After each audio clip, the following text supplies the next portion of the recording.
कहानी है रामपुर गांव की, जहां के मर्द महिलाओं को हमेशा नीचा दिखाने की कोशिश में रहते। अरे अभी तक खाना नहीं आया क्या? मुझे एक और शादी करने की जरूरत है। खाना लेकर मैं अभी आई जी।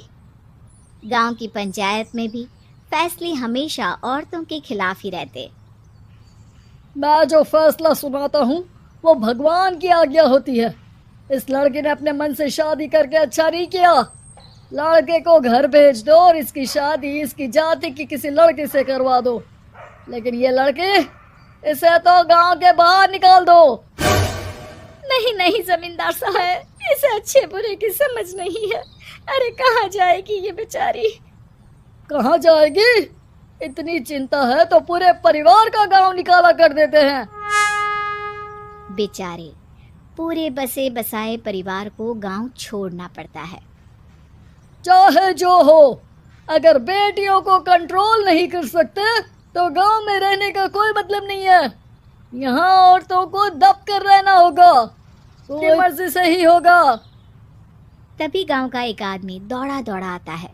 सरपंच साहब, जमींदार साहब, वो कालिया है ना, उसकी बेटी पढ़ने के लिए शहर जा रही है। अच्छा, ये कब हो गया? और कालिया की हिम्मत कैसे हो गई ऐसा करने की? लेकर आओ उसे और उसकी बेटी को। बस फिर क्या था, हाजिर हो जाते हैं कालिया और उसकी बेटी सरपंच के सामने। और कालिया, ये क्या सुनने में आ रहा है? बेटी को इंजीनियर बना रहा है तू? और ये बता, गांव में तो स्कूल नहीं है, फिर कहाँ से इतनी क्लास पास कर गई तेरी बेटी? राधा, जो कि कालिया की बेटी है, उसे लगता है कि सरपंच उसकी तारीफ कर रहे हैं। सरपंच जी, मैंने ऑनलाइन पढ़ाई की है, डिस्टेंस लर्निंग से। सभी में मैंने अच्छे नंबर पाए हैं, जिसे देखते हुए शहर की इंजीनियरिंग कॉलेज में मुझे स्कॉलरशिप मिली है। वाह जी वाह, क्या होती है ये? पहले तो ये बताओ, फिर आगे की बात करते हैं। पूरा गांव राधा की बात सुन रहा था और राधा बोलती जा रही थी। तो ऐसे मैं फ्री में एक अच्छी शिक्षा लेकर गांव में जो कुछ परेशानियां हैं, जैसे बिजली, पानी और इंटरनेट जैसी समस्याओं के लिए काम करूंगी। मैं गांव को शहर से जोड़ने के लिए पुल का निर्माण करवाने का प्रस्ताव रखूंगी। मुझे पूरी उम्मीद है कि जल्द ही हमारा गांव भी तरक्की की राह पर चल पड़ेगा। राधा की बात सुनकर सारे गांव वाले ताली बजाने लगते हैं। सरपंच को समझ नहीं आता कि वो क्या करे। चुप रह नादान लड़की, गांव के खिलाफ जाने के लिए तुझे गांव से बेदखल कर दिया जाएगा, वो भी पूरे परिवार के साथ। और हाँ, अगर ठीक से गांव में रहना चाहती है तो ये पढ़ाई लिखाई छोड़ दे। हम तेरे लिए गांव का कोई होनहार लड़का देखेंगे। तभी गांव का एक आदमी बोल पड़ता है। अरे नहीं नहीं सरपंच जी, राधा बिटिया जो बता रही है, अगर वैसा हो जाए तो हम लोगों को पैसा कमाने के लिए बाहर नहीं जाना पड़ेगा। हाँ जी, और ना ही कोसों दूर पानी के लिए भटकना पड़ेगा। हमारी तरह खेती करते बैठेंगे। क्यों गांव वालों, राधा बिटिया का साथ देना चाहिए ना। सरपंच देखता है कि गांव राधा के साथ है तो वो चुप हो जाता है। वो घर आकर अपने सलाहकार से बात करता है, जो बहुत ही चालाक किस्म का इंसान होता है। अरे सरपंच साहब, आपको बहुत ही होशियारी से काम लेना पड़ेगा। एक बार गांव तरक्की कर गया, यहाँ के बालक पढ़ लिए तो कोई ना पूछेगा आपको। और फिर ये जो बेटा और बेटी है ना आपके, इनको भी आम लोगों की तरह ही जीवन जीना होगा। हाँ, लेकिन करे तो क्या करे? वो ना आप मुझ पर छोड़ दीजिए, बस मैं जैसा बोलूं करते जाइए। अगले रोज सुबह जब गांव वाले सोकर उठते हैं तो राधा के घर के बाहर और साथ ही वो लोग जिन्होंने राधा का सपोर्ट किया था, उनके घर के आगे लाल रंग से कल आऊंगी लिखा होता है। कल आऊंगी? ये क्या होता है? अरे यह तो खून से लिखा है, लगता है कोई भूत प्रेत या चुड़ैल का साया है। चलो सरपंच जी के पास चलते हैं। सभी सरपंच के पास जाकर उसे सारी बात बताते हैं। और ये तो बड़ी मुश्किल की बात है। चलो, मैं एक बाबा को जानता हूँ, उन्हें बुला लेता हूँ। सरपंच बाबा को लेकर गांव के घर के बाहर जाता है। ओहो, तो ये वो चुड़ैल है जो उन लोगों को निशाना बनाते हैं जो गांव को बदलने का सपना देखते हैं। वो गांव को ऐसे ही संपन्न देखना चाहती है। वो नहीं चाहती कि कोई बाहरी यहाँ का कायाकल्प करे। क्या तुम लोगों में से किसी ने गांव को बदलने की सोच रखी है? तभी राधा की माँ रोते रोते आती है।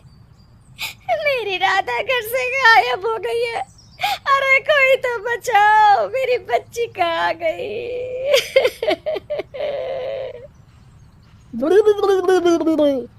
ले गई वो चुड़ैल, तेरी बच्ची को ले गई।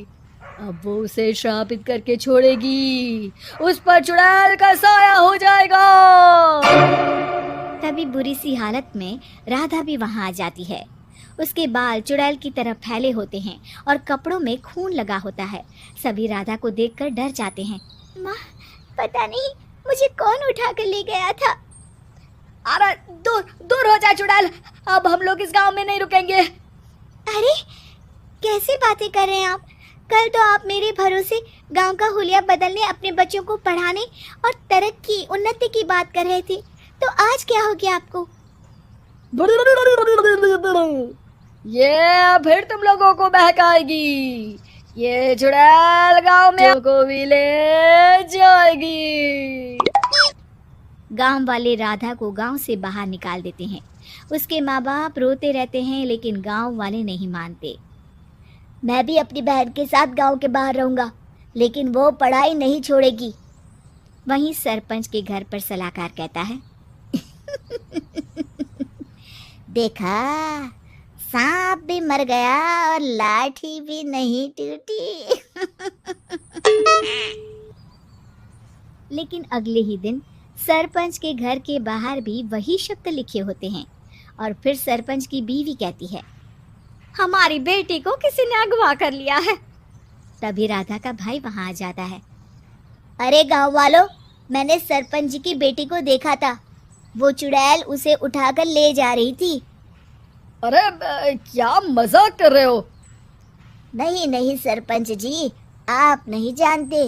वो चुड़ैल अब आपकी बेटी में आ जाएगी, जैसे राधा के अंदर आ गई थी। तभी सरपंच की बेटी वैसी ही हालत में वहां आती है जैसे राधा आई थी। पापा, पता नहीं कैसे मैं गायब हो गई थी। चुड़ैल, इसके अंदर भी चुड़ैल का साया है, मारो इसे। अरे नहीं नहीं, इसे भी राधा के पास गांव के बाहर ही भेज दो। अरे चुप रहो, मेरी बेटी कहीं नहीं जाएगी और चुड़ैल बुड़ैल कुछ नहीं होता है। अरे कैसे बात कर रहे हो सरपंच जी? आप तो बोल रहे थे कि आपका फैसला भगवान का ज्ञान होता है, तो अपने पर बात आई तो अब आप ऐसे बोल रहे हैं। अरे ना ना ना, आपको अपनी बेटी को त्यागना ही होगा। अरे बुलाओ बाबा को। राधा का भाई बाबा को ले आता है, जिसे अब गांव वालों के डर के कारण सच बोलना पड़ता है। मैं कोई बाबा नहीं हूँ, मैं तो मोची था। ये सलाहकार महोदय ने मुझे कहा था एक्टिंग करने को। अब वो मुझे पैसे देने वाले हैं। अब मुझे माफ कर दो। गलती हो गई, मुझे माफ कर दो। तभी वहां राधा आ जाती है। देखा सरपंच जी, जब गांव के बच्चे साक्षर होंगे तो आप जैसे लोगों की चालाकी नहीं चलेगी।